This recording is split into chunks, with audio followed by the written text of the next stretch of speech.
Como é que tá a chacota? Nenhum jornal mais consegue dizer que a possibilidade do Eduardo ser um presidenciável é inegável hoje. Ninguém mais consegue negar. As autoridades que faziam chacota dele agora estão tendo que se desdobrar para tentar condenar ele em alguma coisa que o tire das eleições do ano que vem. Olá, Edu Carvalho, melhor canal de corte do YouTube. Ei, se você gosta do que eu faço, pensa nisso. Esse conteúdo só existe porque tem gente ajudando a manter. Com pouco mais de $5 por mês, você também pode contribuir. Acesse www.paulofigueiredoshow.com/apoia, use o cupom da descrição e já fica o meu obrigado. Porra, pelo amor de Deus, esse é o desespero para vocês, para as pessoas não entenderem o que é o Eduardo. E eu já repito aqui a vocês, a Globo não sabe o que fazer. O Alexandre foi atrás do Eduardo com o negócio do passaporte, o Eduardo tomou uma postura de macho, se exilou, abriu mão do mandato, veio pra cá, aguentou a bronca, não recuou nenhum milímetro. Aí a Globo começou a ter que dizer que, na verdade, o que o Eduardo estava fazendo não tinha nenhum efeito, que era culpa dos BRICS, ou sei lá o quê, que na verdade não era o Eduardo Bolsonaro, que o Trump já ia fazer isso. Aí o Trump vai lá, fala o nome do Bolsonaro, o Eduardo vai lá, protagoniza, antecipa tudo que vai acontecer, aí começa a dizer, não, na verdade não é o Eduardo Bolsonaro, é o Paulo Figueiredo. Não dá para vocês esconderem, o Eduardo Bolsonaro é hoje o político mais importante do Brasil.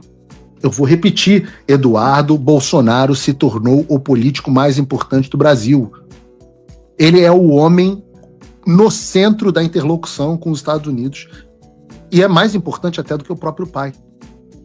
E essa é a vida como ela é. Jair Bolsonaro é o maior nome político do mundo, da direita, depois de Jair Bolsonaro, depois de Donald Trump. E o filho dele é hoje, no impedimento do pai, o filho se tornou o político mais importante do Brasil. Olhem para trás. Vamos fazer um exercício comigo, vocês aqui da audiência. Olhem para trás. Vejam o quão improvável, apenas há alguns meses, quando eu comecei a defender a ideia aqui do Eduardo como candidato à presidência, caso o Jair tivesse inabilitado, vejam o quão impossível era, para alguns, improvável a ideia de que Eduardo se tornasse quem ele se tornou. Ninguém da elite, da velha mídia, etc., ninguém levava essa possibilidade a sério. Ou alguém que não se lembra aqui do jantar na casa do pseudo-juiz Alexandre de Moraes, aquele com Hugo Mota, com Geraldo Alckmin, com Davi Alcolumbre, com Paulo Gonet, com os ministros do STF, etc., em que eles estavam fazendo chacota do Eduardo. Lembram disso? Chacota, chamando de frouxo, chamando de bananinha. Todo mundo com a sançãozinha enfiada no tobinha, graças ao Eduardo Bolsonaro. Como é que tá a chacota? Como é que tá a chacota? Nenhum jornal mais consegue dizer que a possibilidade do Eduardo ser um presidenciável é inegável hoje. Ninguém mais consegue negar. As autoridades que faziam chacota dele agora estão tendo que se desdobrar para tentar condenar ele em alguma coisa que o tire das eleições do ano que vem. Mais um candidato sendo inviabilizado pelo judiciário e aclamado pelo povo. Fala, amigos do canal. Tá gostando desse vídeo? Então não esqueça de deixar o like, comente o quanto quiser e compartilhe com seus amigos e inimigos por um Brasil melhor e mais justo. Inscreva-se no canal e nos ajude a chegar a 1 milhão de inscritos. Não saia daí que o melhor desse vídeo ainda está por vir. De lá para cá, da época da chacota até aqui, o Eduardo passou a figurar em todas as pesquisas. Teve aquela capa icônica da Veja. Foi chamado para o Inteligência Limitada agora, comigo, o maior podcast do Brasil. O pai tinha ido, mas ele nunca tinha ido. O pai tinha levado o Tarcísio uma vez, lembra? Agora é o Eduardo. Jornal Nacional colocando o Eduardo. Globo News, eu não consigo parar de atender o telefone de pessoas pedindo. Eu tenho aqui, juro para vocês, eu tenho entrevista aqui esperando o Eduardo para BBC de Londres, para Reuters. Não, essas duas estão esperando agenda pro Eduardo. Eu intermediei entrevistas para o Eduardo no Financial Times, intermediei entrevistas para o Eduardo na The Economist. Nenhum jornal consegue parar de falar de Eduardo Bolsonaro. E abracadabra, motherfuckers. É assim que se constrói um nome para a presidência da República. Eu nunca falo nada tirando do ar. E vocês podem receber até pelo chat. O próprio pessoal do chat está dizendo: olha, poxa, viu o Eduardo, pô, gostei muito, cara sensato, mais sensato que eu imaginava, realmente, tinha uma outra postura da imagem dele. As pessoas têm uma imagem radicalizada do Eduardo, ou às vezes infantilizada, surfista. Isso vai desaparecer com o tempo. As pessoas vão percebendo. Daqui a pouco a gente vai ter imposição das leis Magnitsky, e esse vai ser a coroação do Eduardo Bolsonaro. Ontem eu conversei com uma pessoa de um presidente de um grande instituto de pesquisa, que disse que falou sobre os 3% que o Lula tinha crescido na estratégia de comunicação e tal. Desses 3%, ele disse que o Lula já caiu 1,5%, 2%. Ou seja, o Eduardo só cresce e o crescimento do Lula foi desprezível.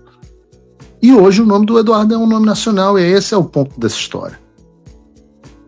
Então, amigos da imprensa, em primeiro lugar, voltem a ter-me como vilão. Eu não sou a tábua de salvação de vocês, não. Não me queiram. Não me queiram. Segundo, aceitem, porque vocês não vão conseguir parar de falar do Eduardo. Não tem como vocês ignorarem. Não tem mais.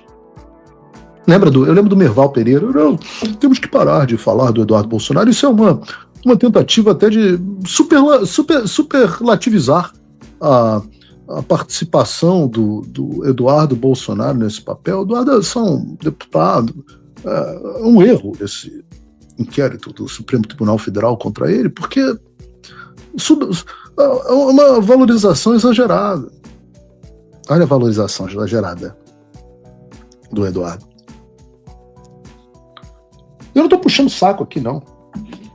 O Eduardo sabe que eu não tenho menor vocação para puxar saco, que o Jair sabe melhor do que ele. A vida como ela é. Né? E vejam a nossa participação no Inteligência Limitada, vocês vão ver que é o maior casal hétero do Brasil. A gente atua junto, pô. Se você, como eu, tá dormindo mais tranquilo agora que o Trump voltou à presidência, ótimo. Mas e o Brasil? Nosso país continua no buraco. A volta do Trump nos dá esperança, mas as coisas não vão se resolver sozinhas. Vai ser preciso muito trabalho, meu e seu. E não adianta xingar muito nas redes sociais achando que isso resolve alguma coisa. Não tem salvador da pátria, não tem um político que vai resolver por você. A responsabilidade é sua. Eu larguei tudo para me dedicar a isso. E você? Como você pode ajudar sem abandonar as suas obrigações? Simples. Apoie quem está na linha de frente. Sem isso, esse trabalho simplesmente não continua. Acesse www.paulofigueiredoshow.com/apoie e com a partir de $5 por mês, garanta que isso siga em frente. Se puder ir além, torne-se meu patrono Gold e participe do meu grupo privado e ajude a definir as minhas próximas pautas. A diferença entre vencer e perder está na ação. Durma tranquilo, sabendo que você fez a sua parte. Obrigada por assistir o vídeo até o final. Se você já chegou até aqui, confere se já está inscrito no canal e se já deixou aquele like generoso. Estamos quase chegando a 1 milhão de inscritos e a sua ajuda é muito importante para levar o canal Olavo Edu Carvalho mais longe. Até o próximo vídeo, meus amigos. E neste momento é muito fácil aos defensores do plano alegar isso é uma teoria da conspiração.